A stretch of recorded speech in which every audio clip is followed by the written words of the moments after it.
रामायण की कहानी में अक्सर हम किरदारों को नायक या खलनायक में बांट देते हैं, लेकिन कुछ पात्र ऐसे हैं जो इन सीधी सादी श्रेणियों में फिट नहीं बैठते।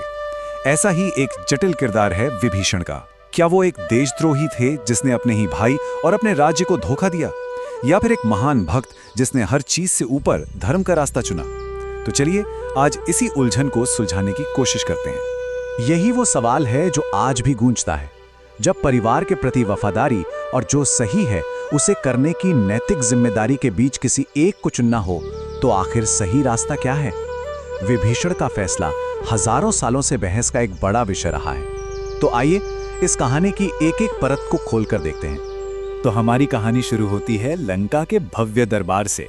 बाहर राम की सेना समुद्र तट पर खड़ी है और अंदर रावण ने अपनी युद्ध परिषद बुलाई है। माहौल में जबरदस्त तनाव है। रावण के बड़े बड़े सेनापति अपनी ताकत का बखान कर रहे हैं, लेकिन उस सारे शोर के बीच एक आवाज है जो सच बोलने की हिम्मत करती है। और वो आवाज किसी और की नहीं बल्कि खुद रावण के छोटे भाई विभीषण की थी। जहां बाकी सब युद्ध के लिए हुंकार भर रहे थे, वहीं विभीषण ने धर्म और विवेक की बात की। उन्होंने रावण से जोर देकर कहा कि वो सीता को लौटा दे, और ये समझाया कि ये सिर्फ सही काम नहीं है, बल्कि पूरे राक्षस कुल को एक निश्चित विनाश से बचाने का यही एकमात्र तरीका है। और यहीं पे हमें दो भाइयों के बीच आदर्शों का एक सीधा टकराव देखने को मिलता है। एक तरफ है विभीषण की धर्म के लिए शांत तर्क भरी अपील, और दूसरी तरफ है रावण का अहंकार और गुस्सा जो किसी भी तरह की सलाह सुनने को तैयार ही नहीं था। रावण सच का सामना नहीं कर पाया। उसने अपने ही भाई को कायर और गद्दार कहकर भरी सभा में बेइज्जत किया। लेकिन रावण का गुस्सा सिर्फ शब्दों पर नहीं रुका। गुस्से में अंधा होकर उसने अपने ही भाई को दरबार से बाहर निकाल दिया। कुछ कथाओं में तो यहां तक कहा गया है कि उसने सचमुच विभीषण को लात मारी। ये अपमान की पराकाष्ठा थी विभीषण के लिए। बस यही वो पल था जब सब कुछ बदल गया। अब ये समझने के बाद कि उनका भाई और उनकी लंका विनाश के रास्ते पर हैं, विभीषण ने एक ऐसा फैसला लिया जिसके बारे में कोई सोच भी नहीं सकता था।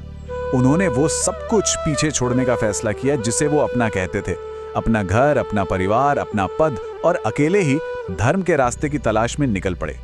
तो अपने 4 वफादार मंत्रियों के साथ विभीषण ने आकाश मार्ग से लंका छोड़ दी। जरा सोचकर देखिए, उस विशाल काले समंदर के ऊपर से उड़ते हुए एक अनजाने भविष्य की तरफ, सब कुछ सिर्फ अपने सिद्धांतों के लिए पीछे छोड़ देना। यह सिर्फ एक शारीरिक यात्रा नहीं थी, ये अधर्म से धर्म की ओर एक आत्मिक यात्रा थी। लेकिन विभीषण की परीक्षा अभी खत्म नहीं हुई थी। जब वो राम के शिविर में पहुंचे तो उनका स्वागत खुली बाहों से नहीं बल्कि गहरे शक और अविश्वास से हुआ। वो एक संघर्ष को पीछे छोड़कर आए थे और अब एक नए संघर्ष का सामना करने वाले थे। राम की सभा में भी राय बटी हुई थी।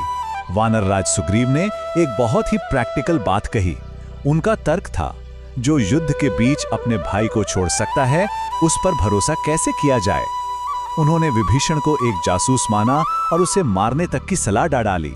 लेकिन हनुमान, जो लंका में विभीषण से मिल चुके थे, उन्होंने उनके नेक चरित्र की गवाही दी।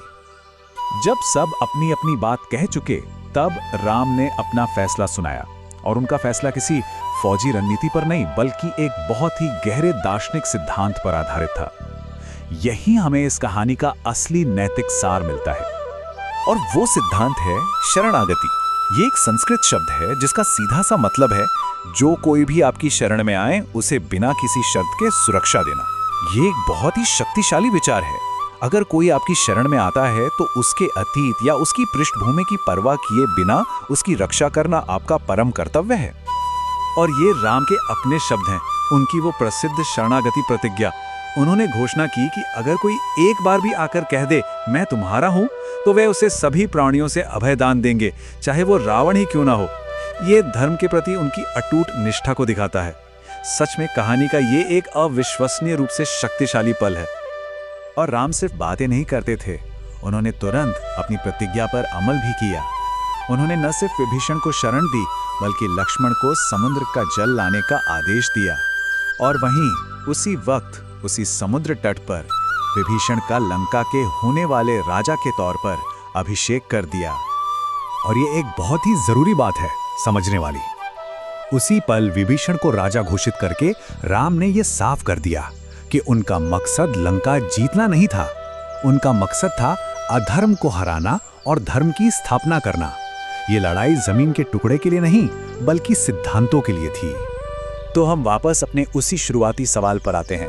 विभीषण ने परिवार के प्रति वफादारी से ऊपर धर्म को चुना। उनका फैसला आज भी हमें गहरे सवाल पर सोचने के लिए मजबूर करता है। जब व्यक्तिगत वफादारी और एक बड़े नैतिक सिद्धांत में टकराव हो तो सही रास्ता क्या है? इसका कोई आसान जवाब नहीं है, और शायद इसीलिए हजारों साल बाद भी विभीषण की कहानी इतनी जरूरी और दिलचस्प बनी हुई है।